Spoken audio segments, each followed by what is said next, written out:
Welcome to the Side Action, episode 24, season 7. My name is Jim Wigglers, aka Wegs.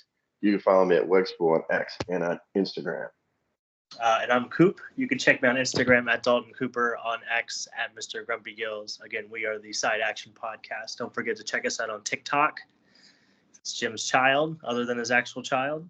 So Yeah, I'm not dying this week. I'm back to being a normal human, I think. So yeah. Did you miss the Blackhawks game last week? No, that was my souvenir. Yeah, I did. That was my souvenir that Linnea got me. Yeah. She's sweet. She's a sweetheart.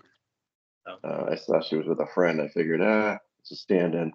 So stand-in. That's good. That's good. Well, good. So you said you had a pre-bowl this week, huh? You had to get in there, get your reps in.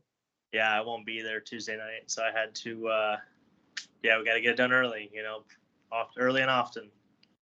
So you just go in and what do? You just kind of, it's the honor system, like in terms of they print the scores out or whatever. They have it in the computer. Oh, okay. Yeah. They just give you a pair and then they tell you, just go ahead and bowl and then they'll write your scores down. That's what they put in for this coming week. How'd you do? You did okay? Still dominating? Shot 699, I think. Oh, that seems good. I know you said over 700 last time, so yeah, still good. Yeah, hopefully be good enough. So we'll see. Yeah. We'll see. Good. We're going, Wegsy. I know we're not here talking about bowling. We got to talk about something. I know. Just still in time. Well, we missed you on Championship Sunday. Ridgeway came over, Kitson and Scotty Green. Nice. So that was nice. Nice. We had a good time. And then, by the way, I don't think I'm switched over my stupid earbuds, by the way. Technology, dude. I don't know what to tell you. Sometimes it's good, sometimes it's not good. But anyway, so yeah, it was a fun time. We, got some pizza, relaxed. It was a good time. Didn't really do much this week. Actually, I did go out quite a bit this week. I went out to dinner. Nicole took me to dinner this week, which was nice. It's her last week here. We went to dinner with my mom on Wednesday. She's supposed to move on Sunday. We'll see. Gotcha. TBD on that. Oh, okay. She's moving to like St. Louis or something. She's like moving out. So. It's just a hop, skip, and a jump, right? Yeah, just 5 hours, And then last night was like a women's Affordable Housing Network award ceremony, support the ladies in the industry, and they gave it to my old agency's executive director. She wasn't my executive director, but the old agency I used to work at. So pretty good time. Nice. Got caught in the rain on the way home. Other than that, had to coach, a little preview. I had to Costa Rica on Monday, so I got to kind of do some stuff this weekend to get ready, and then, we'll figure it out. So yeah, like get your suntan lotion, or I haven't. Props. I do have to get some sunscreen for sure. And make sure I have the proper clothing, but it'll all be good. We'll be all good. So nice. So who we taking to the shed this week? By the way, Coop, obviously you got your favorite team in there. Oh yeah. First up was the Cowboys. I was taking the Cowboys shed. So they had the whole debacle with Brian Schottenheimer. But this little fun stat I found, they're the only team in the last 30 years since they've last made the conference championship game to not make the conference championship game. Now that the commies were there, I just thought that was a fun stat. And I read longest drought. Wow, Jerry Jones has got to be so sick to his stomach reading that wherever he is. It's not all, hot dogs and glory holes out here, Jim. So you just got to be real careful. Did he actually say that? He did. Yeah, at a press conference. Did he know what glory hole means? I mean, I have a couple of ideas. I don't know if I'm ready to go out on a limb on any of those ideas, but I've got a real good feeling I know what that is. Yeah, I know what it is. I've never done it, but it'd be interesting. But I can't believe Jerry's pushing 80, isn't he? I mean, maybe he knows. Jerry's a Texan. He's got some, or Oklahoman actually. Who's your other? He looks like you got a couple of.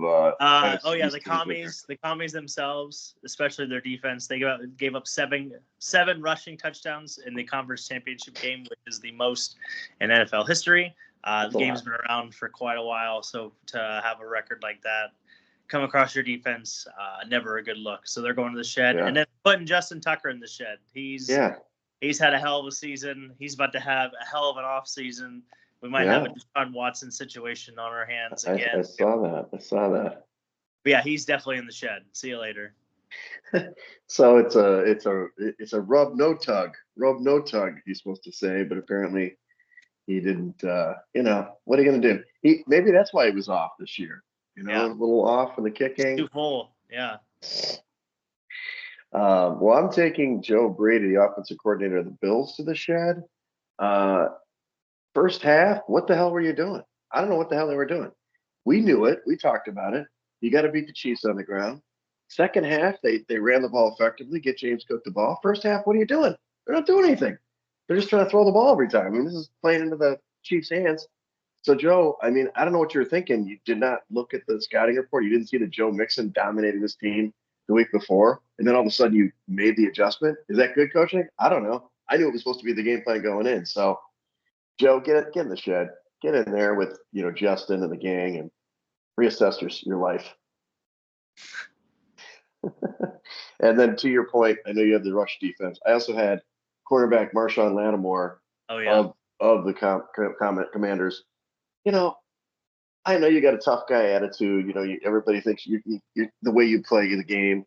He got away with the pass interference early, then he got called on another one. Then he gets hands to the face. I mean, AJ Brown. Like, at some point, you got to play the football game. You know what I mean? Like, dude, I mean, stop holding this play. You're getting smoked. I mean, Mike Evans already owned you in the first playoff matchup, but AJ Brown got the best of him more often than not. So, get in the shed. Probably not going to be on the team next year, but we'll see.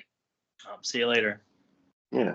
Well, in Club Dub, I will go first. I have Jalen Hurts. I don't know if he played the best game of his career, as I heard on some podcasts this week. I'm like, he only threw for 46 yards, but he played effectively. 3 rushing touchdowns in this game. No turnovers was the issue.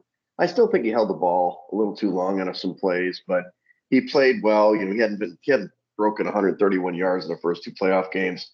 Looked pretty good. I still think he was a little gimpy on the knee, but overall played a really good game and led his team to the Super Bowl for 2 out of the last 3 years now. Yeah. No, there's probably not probably no one that we shit on more that's probably more successful than maybe Brock Purdy, but I still feel like Brock Purdy shit on. So yeah.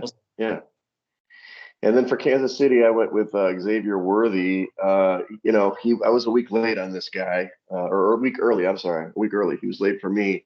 He had 6 catches for 85 yards and a touchdown. Plus, he had 16 rushing yards. He just made big plays for this team. They did what I thought they would do the week before. Instead of the week before, Houston's like, Kelsey, go ahead, beat us. This week, it's like, Kelsey's not going to beat us. Everybody else will. Xavier Worthy was one of those beneficiaries. So, congratulations and way to get to the Super Bowl in your rookie year. First time they score more than 30 points all season, Kansas City Chiefs. Amazing. And then those Bills defense isn't the greatest. So, what about yourself? Club Dub. Yeah, You've got some fun. Begrudgingly, I had to put the Swifties in Club Dub because the Chiefs are going back to the Super Bowl and then we're going to see Taylor Swift. And oh yeah, God, that's going to be all over the camera instead of worried about the football. So we're doing that. And then Club Dub, also the Bears fans. It's the first time all season outside of being 5-2. We have some optimism. They hired Ben Johnson. They hired the guy that everybody thought they should hire. So we're going to see how well that works out because it always works out and everybody wants one guy and there's no way it could fail. So shout out to Ben Johnson. We're in Club Dub. Yeah. Thanks, Ben. Come on in. There's plenty of room for you. It's a smaller group this week, So here's what I would say. I'm not sure he's the guy. Obviously, I'm like more of a Vrabel guy or whatever, but it's exciting to see the Bears actually get the number 1 candidate on the market. That's great. It's the first time ever. They usually get like the 3rd tier guy. The Mark Trestman. Who's Mark Trestman? Well, he was offensive coordinator for the Raiders 1 season. He was amazing. He won 4 Grey Cups. Like, okay, like we never heard of this dude, right? Or it's like we get John Fox. Like, it's like nobody's excited about it. So at least we're excited about it. Matt Eberflus, right? Matt Eberflushed down the toilet. I mean, it's like we find that, look, if he fails, fine, but you can't say that, hey, we should have picked XYZ, right? It's not like we passed on it. I do think they're paying him way too much money, but they're going to go all in on him, and that's good. So let's see if he can actually make it happen. So yeah, we're gonna need it. We need a winner, Wegsy. We need a winner here. God, we do. Chicago needs a winner. Yeah, and I don't mean winter. I mean a winner. Yeah. Well, let's go over the games. We went over them a little bit in the open here. First, the Eagles, they dominated. Wow, 55-23. This was well, I'm not gonna say it wasn't close. It was interesting. It was a weird game. Early in the game, we were texting. They did Washington 18 plays to go for a field goal at 4th and 2. I don't know what they were doing there. And then the very next play, Saquon busts out the 61-yarder, and then they fumble the next play, and Dalton texts me, the game's over. Which I'm like, yeah, probably. But they had a chance. They got back in it because Nick Sirianni is a bonehead, and he kicked a 53-yarder, and then all of a sudden they're within a score. I was like, oh, okay, Washington is going to keep this close. Second half, it just was snowballed. They just couldn't stop the run. And Frankie Louvu, how many times did he jump over the pile? That was an interesting thing, huh? They almost awarded him a touchdown. Yeah, would have been really funny. Honestly, I was hoping it would happen. Yeah, because they had 4 straight encroachment or offside penalties, I think. Insane. So Barkley obviously had the 3 touchdowns. Hurts had 3 touchdowns rushing. He didn't actually hit his rushing prop, by the way. Only 118 yards. Come on, Saquon. But AJ Brown, man, he crushed it, bro. 6 for 96. So that cashed. And then Daniels did go over his rushing prop, or his total yardage prop. He ended up being the high passer on the weekend. Did you know that? Jaden No. Daniels. Yeah, he just edged out like Allen, I think, or something like that. So, and then Austin Eckler, you failed me. I should have had the receptions prop. He had like 4 catches for 0 yards in the second half. He had 17 total yards receiving, and he was short by 10 yards. So what are you gonna do? Needed those catches. He needed like 4 more catches at that rate, More like 50 because they were like inch. I caught it for 1 inch. So that game, obviously, the Eagles go back, as we said, 2 out of 3 years. They've been a really good team, especially since the bye week. They were 2-2 going to bye, and they've only lost 1 game since. They've been great. We've talked about their line, so they're going to be formidable. And then the Chiefs, the inevitable Chiefs, the Thanos, your favorite, I'm inevitable. And look, Raja's even fired up about the Chiefs. They win 32-29. What can be said? I knew stubbornly that they probably would win, but it was like, God damn it, Bills. Like, you do this every friggin' time, dude. You're down 20. They were down 21-10 in this game. They're going to get housed. And then all of a sudden, or was it 22-10? And then, 21-10. And then, of course, they did what they were supposed to do in the second half. They ran the ball. They took the lead. I mean, the 4th and 1 was bullshit. We all know it. Allen got the first down. Give me a break. But they would have found a way to lose it anyway. You know that. So, I mean, the 4th quarter was pretty fun, back and forth. And then in the end, 4th and 5, your guy, Spags, just comes up with a blitz that nobody's ever seen in the history of time, apparently. And that, what's his name? Dalton Kincaid your namesake couldn't get the ball there. He should have had it. Yeah, he definitely. On that 4th down. So congratulations, Chiefs. So it's obviously 3 straight Super Bowl trips. Nobody's ever done that. It's 5 out of 6, right? Is that right? They've won 3, right? Yeah. They've won 3. No, they've won 3. Yeah, they've won 3. Yeah, 3. But they went to another one. Yeah, so it's 5. Yeah, they've gone 5 out of 6 times. That's insane. Yeah, pretty crazy. I think Patrick Mahomes was 29, and he was making his 7th conference championship appearance, and Tom Brady had took him into his mid-30s to get to 7 or something like that. Like he was 36 years old when he got to his 7th one. Just crazy. Right. I mean, it's insane. And Andy Reid too. It's like, and Andy Reid's been. I mean, now he's been to the Super Bowl multiple times. He's been a guy. So to go over some of the things, obviously Mahomes' rushing prop, he outgained Josh Allen in this game. He had 43 yards to Josh's 39. He had 2 rushing touchdowns. If you bet on that, that probably would have been a good payday. Kelsey was way under. Tom, I should have laddered this damn thing. Only went the simple under at 61. You got to go all the way down to like 25 and gone like, 3x. He just wasn't part of the game plan as a decoy. Kareem Hunt did hit the first touchdown. I was really hoping for the second one. He didn't get it. Allen did not score despite all the stupid tush pushes. I mean, they don't do the tush push. They do like a quarterback sneak, and all he does is go left every time. Change it up. Yeah, they're way too predictable. That was exactly, and they like it's every time they knew it. And there was like none of them that were very successful either. Like, yeah, they got a yard, but that was literally all they were going to get. You're a 250-pound quarterback. Get low and drive. I mean, Jesus. And then we talked about James Cook. He really should have been a club dub. He was so good. 85 yards rushing, 49 yards receiving, 2 touchdowns. Don't know why it wasn't on the field at the end of the game. Again, I don't know what Joe Brady, what was he doing? But they get the loss. It was, it's like, what's the stat? 7 playoff losses or 7 playoff wins is the most any person has that hasn't gone to a Super Bowl or something like that for Josh Allen. So, it's just you're in the wrong era, I guess, until something happens to the Chiefs. If it's not him, it's gonna be Burrow. Yeah, exactly. But yeah, congratulations. You got your 8-1 because you got your matchup. You got your Chiefs Chiefs Eagles. We got the was it inevitability. There we go.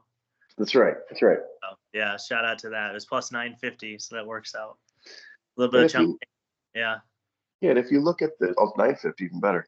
If you look at the bigger picture, even though the Chiefs have been a little bit whatever, the Fugazi term where they've won a bunch of games that they probably shouldn't have.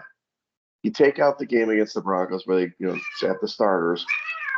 They basically, only lost one game all season. That's Raja.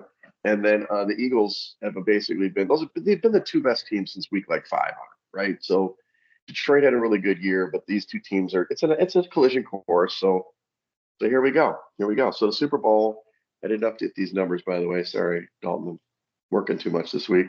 But as of this moment, the game opened up where the Chiefs were a 2-point or 1.5 point favorite, then it went up to 2, and now it's back to 1.5, at least on most of my apps.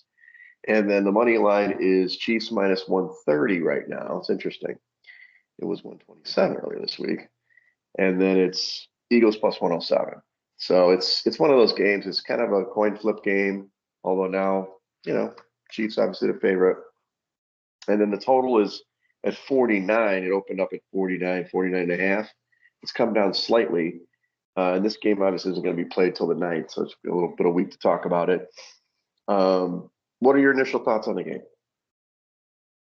I like Philadelphia's physicality. I think the Chiefs are the only team that maybe could match up with them physically. I think if Buffalo would have found a way to beat Kansas City, then Buffalo would have gotten destroyed in the Super Bowl, and it wouldn't be very close. I agree with you. And plus, I just don't want to see the Chiefs win. So anything but that. Of course. So, yeah. No, I mean, I'm hoping the Eagles figure out a way, but I feel like I'm a fool just because Patrick Mahomes always wins these games. So, like, why go else? Like, they would just keep counting them. All they do is keep winning. So. Yeah, I hear you. I agree. I think the Eagles are a better team. Like, I think it's not even rocket science. Besides the quarterback position, they're pretty much better at almost every position. The coach, they are better, though. Andy Reid's a better coach than Nick Sirianni. I don't think that's arguable. So it's Spagnuolo, and he's really good. So it's tough. Like, coaching sided with the Chiefs to get 2 weeks, that helps them. But the roster is way better. The defensive line is incredible for the Eagles, and the offensive line, even though they were banged up, they can still do a lot. So we'll see what happens. I do think this is my little tidbit. If you like the Eagles in the game, take the points now, because I think the line's going to move towards the Eagles. I just think there's way more Eagles fans out there in the world, and so I think they're going to bet the game, and it's going to start sliding closer to like 1 or a pick. So if you like them, get them now. I'm going to wait on my little Hedgerton the third because I got the Eagles ticket. I'm going to wait to see this money line drop a little bit for Kansas City before I do my hedge on that. Although, according to Art Primetime Horseshoe Murphy, he said, "Come on, just let it ride, Jimmy." Even though he let it ride and did not do too well, apparently, in Arkansas, but that's how it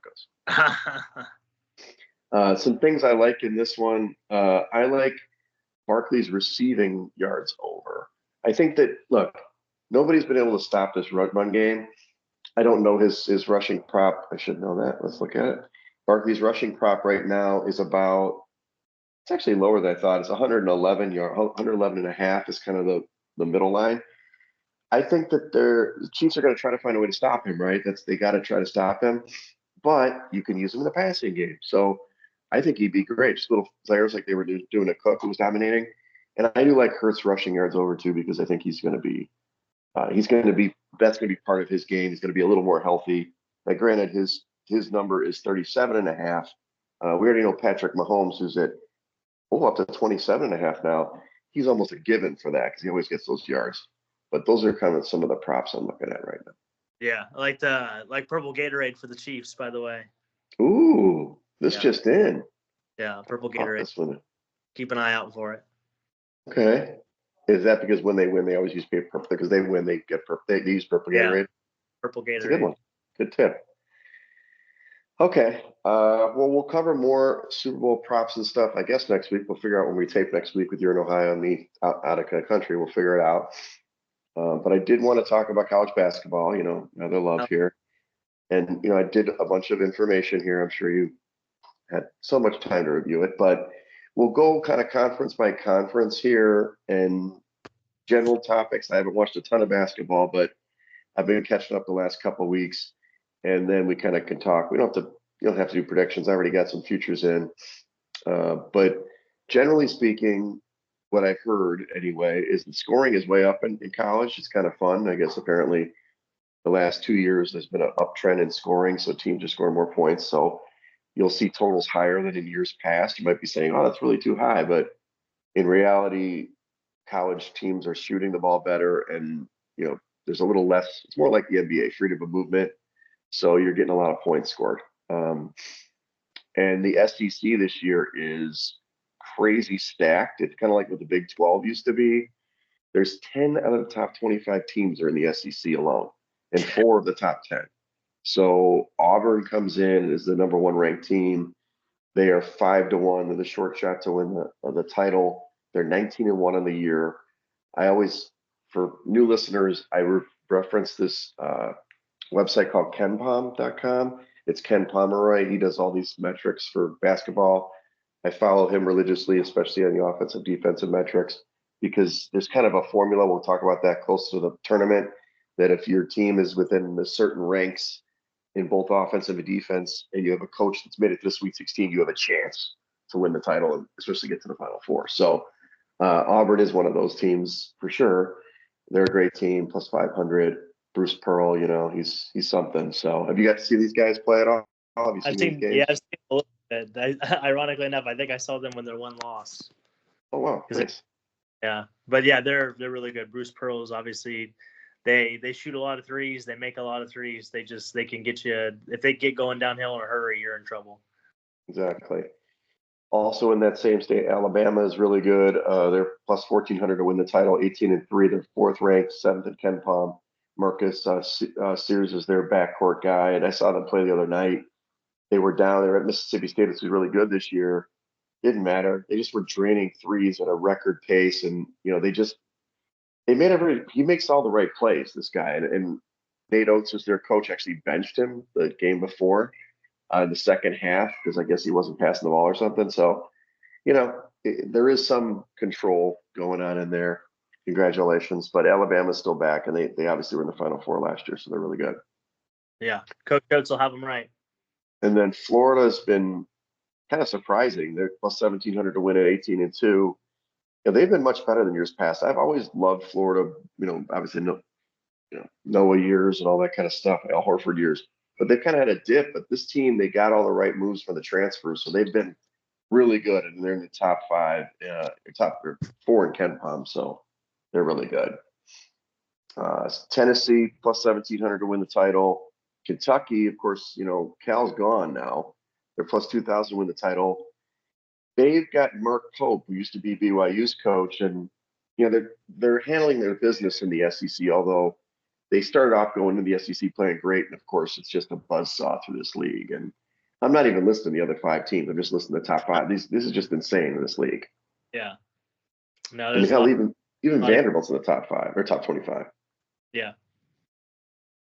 So do you like anybody in this conference at all, or are you waiting to the Big Ten and the Big 12? No, I think the one team I have a future on is Duke. Okay. But I mean, I could see any of these teams in the SEC making a run. Just like you said, it's the survival of the fittest, and tournaments all about matchups and who gets who in what bracket. So, I mean, they're all teams. What really stands out is just the amount of good coaches they have in this conference. They do. A few years ago, they totally switched over to getting great coaches, and that's all that they need. I mean, now you've got Calipari's in Arkansas. My guy Musselman's out at USC, but everybody else is just insane talent. You see it. Now, the Big Ten, obviously, they're probably second best conference. If you look at conferences, 5 teams in the top 25, 2 in the top 10. Michigan State has had an amazing year. They're 18-2 right now, 7th ranked, 13 in Ken Palm. They're plus 2,500 to win the title. I haven't put a future on them. I should have, because it was 3,500 when I first put this up, and it's 2,500 now. They're undefeated in the Big Ten, which is hard to do. So I'll probably put a little cheddar cheese on them at some point, because I do. Izzo's my guy. He's my homeboy. I love Tom Izzo. But at least when they get to the Final Four, then they can be Mr. Hedgerton. Yes, there you go. Right. Purdue, even though they lost Zach Edey, they're right there at 16-5. They're top of Ken Palm too. So I haven't seen them play yet. It's a little bit more under the radar because they don't have Zach Edey this year, but they clearly have a good squad. So I'm excited to see them. I was more excited about Illinois before this week. Their odds have dropped. They were like 14-5 when I first put this up. They lost 2 games this week, so we'll see. They got a really good player in this Kasparas Jakuzunas. He's a really good big European guard who can ball, but 14-7. I mean, it's a rugged league, so that you still got to make it through. Yeah, they can't have more than probably 12 losses, I'd say. Right. And then Michigan's kind of a surprise team. They got rid of Juwan Howard. They have Dusty May, who used to be the Florida Atlantic coach, and he's turned this team around immediately. They're 15-5. They're plus 5,000 to win the title. I'd probably be more about looking Sweet 16 or something. But they're unranked right now, but they're really good metrics, and they've been very competitive. So it's a team I've been watching. Yeah, that'd be a good. I like that sneaky Sweet 16 pick. Yeah. And then Big 12, who's always been traditionally a really good basketball conference. It's just they lost some teams to the SEC now, so it's a little bit tighter. Houston is awesome. Always Kelvin Sampson always got a team that just rugged team, plus 900, 16-2 this year. They're number 1 in Ken Palm, so they're actually good on offense and defense. I haven't got to see them play, but they've won some tough games, even like at Kansas and things like that. So watch out for Houston. You got to see these guys play yet? Yeah, they're really good on defense. They're an older team like they have been in the years past, but Kansas is a bunch of frauds. I wouldn't base anything off your opinion off who beats Kansas. Yeah, it's true. Kansas is a fraud. They're a little further down. They're plus 3,000. They're 15-5. They're 5th in defense, but their offense isn't that good. Hunter Dickinson somehow is still in college. I thought he was 30 by now. So there you go.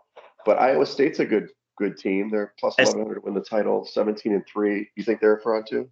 No, they're a great team. Okay. I think that's the other team that I would put a future on. If it's not Duke, I think it's Iowa State. Cyclones, yeah, they're really good. As is Texas Tech. They're 16-4. Really good team. This is going to be a bloodbath. This is going to be a great conference tournament. A team that's entered into the Big 12 that's unique is Arizona, obviously the former Pac-12 team. They're plus 5,000 to win the title. They're always talented. They're unranked. This year, they're actually pretty good in Ken Palm. Usually their offense is, off the charts. Their defense isn't so good, but they're actually top 27 in both offense and defense. So it's a team to watch more in the tournament. They've had huge disappointments in the tournament, the NCAA tournament. So maybe they'll be more battle tested in the Big 12. Yeah, and Caleb Love is there. He's really good. He could take over a game. He's a former North Carolina guy. So we get to your team, Duke plus 430. I guess they're the short side now, besides Auburn, to win the title. 18-2. They're second ranked, third in Ken Palm. Your guy, Cooper Flagg. This guy is obviously a lottery type pick guy. He's tall, playmaker, great ball handler. Have you got to see him play a lot this year? I've seen him play a couple times. He's just really good. You just tell that he is by far the best player on the floor at any given time, and that's usually what wins championships. So yeah, it's just whether he's a young guy, so whether when he starts facing the grown men of Houston or some other team that can kind of beat him up, will he still be able to be slick? You see that oftentimes in the tournament. Clemson's, I didn't put in their future. Sorry, I failed you. But they're way down there. But they're a good team in the league, 17-4. They're unranked right now. And then my squad, Louisville. I don't know why I attached to Louisville. It was like, oh, let me start watching college basketball. SMU Louisville. SMU's supposed to be really good. Oh no, Louisville ran them out of the gym, and they've got Chucky Hepburn, who used to be at Wisconsin. It's a shorter rotation, so if they face a team like, I don't know, it's Alabama, it's really deep or something like that, maybe they can get worn down. But this team has won 10 straight games. They're 16-5 right now. They've been rising up at Ken Palm. I grabbed them at 75 to 1, a little cheddar cheese. So that's hopefully a James Hedgerton III come Elite Eight, Final Four time. I do like them, and they have a new coach. That guy's turned everything around. I can't remember where he was before, but they, obviously he's one of those coaches like Dusty May that has flipped the squad immediately, and they're paying dividends. Yeah, good culture guys. In the Big East, you've got a couple teams to watch. Note I didn't list UConn because I don't believe in UConn, but Marquette is plus 3,500 to win the title. They're 18-3. Shaka Smart has his team. They're 9th in the country, 12th in Ken Palm. They're always a good defensive team, but they have a really good offense too. I saw them play the other night against Butler, and they just closed this team out of the road. They're a team to be reckoned with. So definitely a team I would watch out in the tournament. And Shaka obviously has had some success in the tournament, at least way back. It's a better fit for him at Marquette than Texas. Yes. Yeah, especially the Texas style he wants to play. I think definitely fits the Big East than it does in the SEC. And then the St. John's, dude, like obviously Patino's there. He's obviously, maybe he's not hitting on cocktail waitresses anymore, or what is it? Diner waitresses. But they're plus 3,000. They have actually a better odds to win than Marquette, probably because of the coach. They're 18-3 as well. They're 15th ranked. This team is 4th in defense on Ken Palm. These guys ball. I have not seen them play yet. I can't wait to see them play.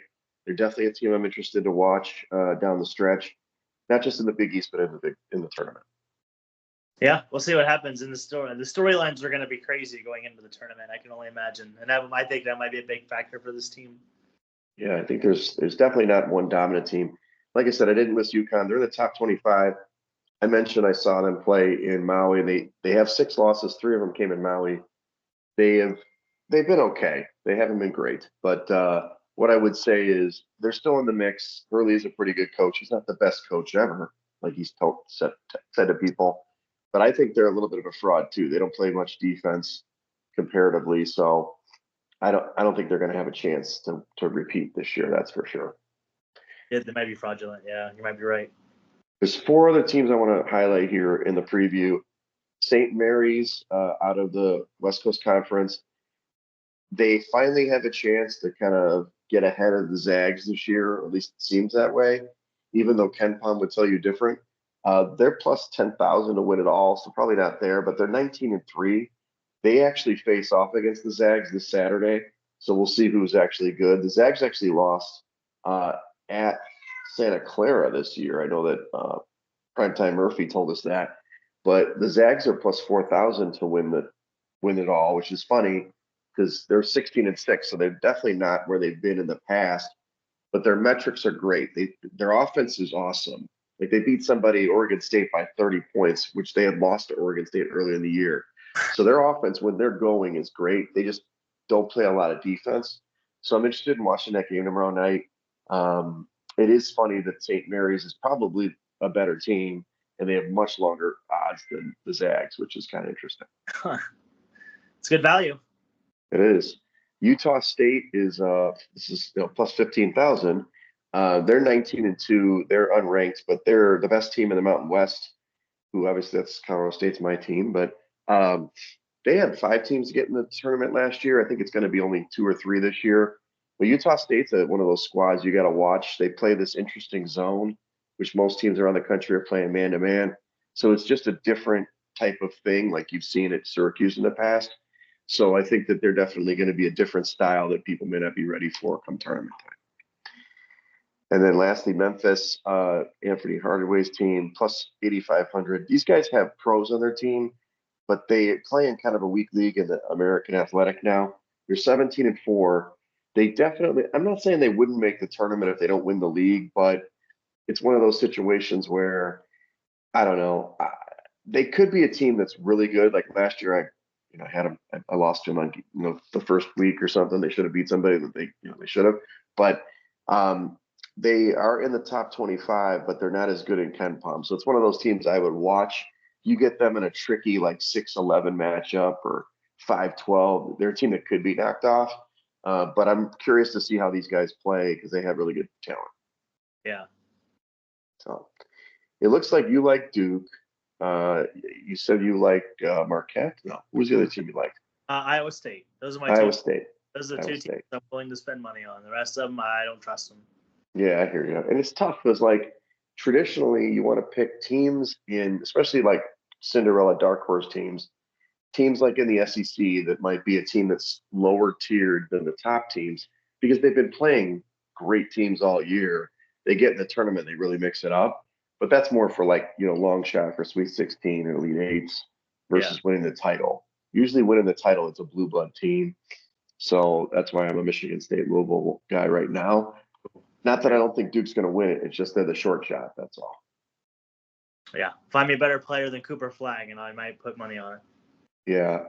We're not going over specific matchups this week, Coop, because I thought this was a lot of content. But Duke, North Carolina at Duke is playing this weekend, so that's a huge game.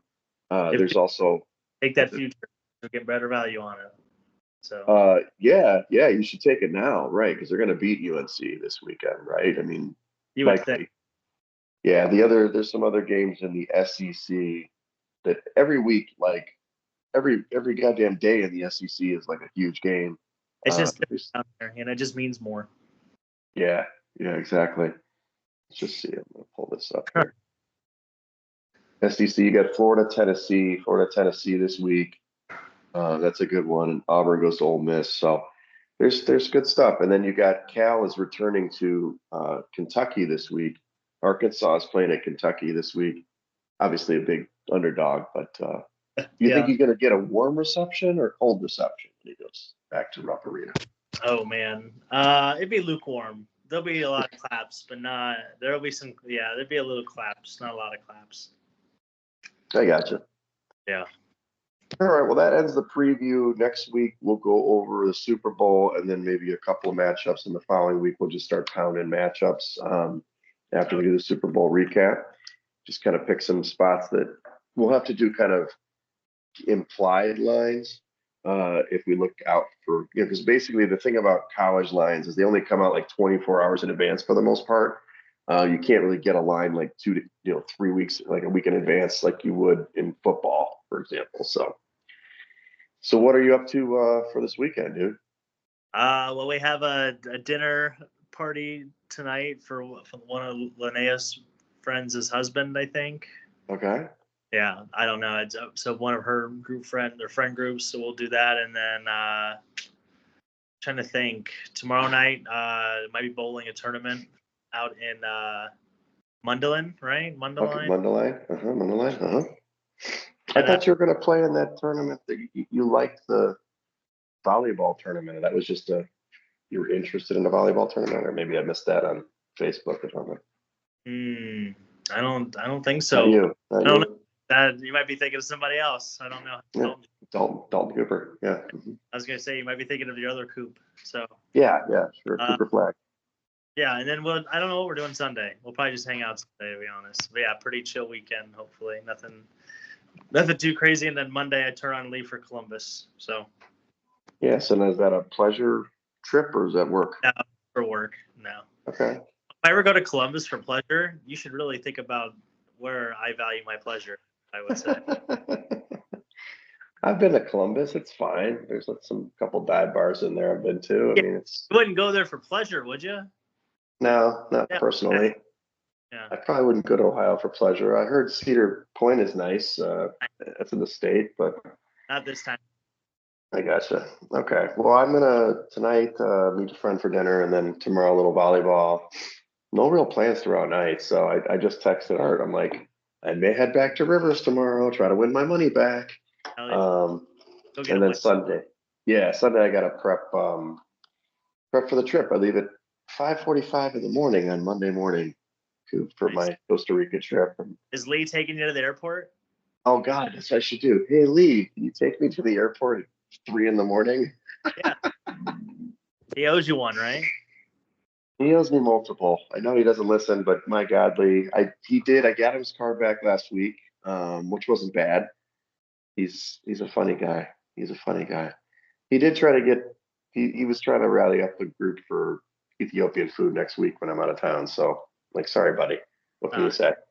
Damn. But yeah, I'll be sure to take some pictures. Maybe I'll do a TikTok video with if I catch a big fish or something. It'll be, courtesy of Side Action. Hell yeah. There you go. Supposedly it's like sailfish is big. I guess they're different than marlin, but they look gigantic. They're not as big as marlin, but they are more fun to catch. Okay. And then they also can do like where you drag it across the bottom or something. You catch grouper or something like that. Because some of the stuff we eat, if you catch dorado or something like that. So I'm looking forward to it. And yeah, that sounds like fun. Hell yeah. Yeah. And I'm going to do fishing for 2 days. I'm going to do ATV waterfall Wednesday and then Thursday. I'm sorry, do the days right. Who's Tuesday going for on the Thursday. trip? So it's a company trip, actually. So Nice. the founder of the organization, founder of Michael's, is a sport fisherman. He like a renowned sport fisherman. So for, I don't know, 20, 30 years, he's been doing this trip where he takes, some people. It's kind of a reward for certain people in the company, about 25 people a year. And then about 3 or 4 years ago, the kind of younger set, the founder's like 95 now, so he doesn't go on the trip. They've set it up, and I went in 2022 and they first did it themselves, and it was like in Cabo and super fancy. I think I told you the CEO and those guys stayed in like Jason Giambi's villa. Nice. We stayed in just a little $5 million villa, not the $20 million, $50 million villa. So this one is in a resort called Los Sueños, which is in Costa Rica. And so, yeah, we just kind of go down there. It's all expense paid. Just, pick us up at the airport, take us to stuff. We've got all these villas, and then there's a private chef at the main house. And it's super fancy, dude. It's going to be nice. I will probably be nowhere near like actual humanity of Costa Rica. It'll all be walled in some resort, but it's fine. I won't probably catch up because Tony Garin, he goes down to Costa Rica, but he's not going to be down there at that time. Plus, he would probably be far away anyway. So it's all good. Take some pictures, catch some fish, put my feet in the sand, that kind of thing. Yeah, hard to complain with that. Exactly. So, well, good, man. Well, everybody follow us at Side Action Pod or Side Action Pod on Instagram, or on X at Side Action Podcast on Instagram. Follow us on TikTok. Follow me at Wegspool on X and on Instagram. Yeah, make sure you check out wegspool.com for all of your insights and charts for your better picks. Check out wegspool.com. As well, you can check on Instagram at Dalton Cooper and on X at Mr. Grumpy Gills. Again, we are the Side Action Podcast. Make sure to check us out wherever you get your podcast. Give us a follow, a download. We do always appreciate it. We do. We need it. So yeah. We gotta start filling in these. We gotta start making money elsewhere now that football's over. I know it's time to make money. I mean, you could bet on the Pro Bowl probably, but not a good idea. It's flag football. Yeah. All right, guys. Have a great weekend. There it is. Love you guys.